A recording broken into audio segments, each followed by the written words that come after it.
Récemment, l'algorithme selon lequel les grandes villes connaissent plus de canicules que les zones rurales est en train de s'inverser. En effet, les résultats d'une étude montrent que les petites et moyennes villes de Corée du Sud sont confrontées à une plus grande augmentation de forte chaleur que les villes de plus grande taille.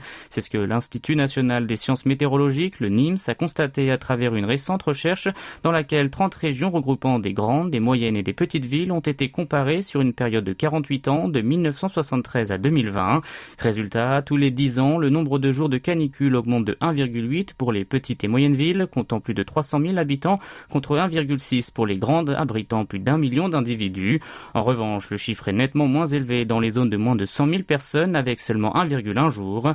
Il en va de même pour la hausse des températures moyennes. On compte respectivement 0,38, 0,36 et 0,23 degrés de plus toutes les décennies, respectivement dans les petites, les moyennes villes, ainsi que les grandes agglomérations et les régions peu peuplées. Principale cause, l'urbanisation. Parmi les villes qui ont fait l'objet de l'étude, 16 d'entre elles ont connu une augmentation du mercure de 0,37 degrés où l'urbanisation en était le facteur, à hauteur de 24 à 49%.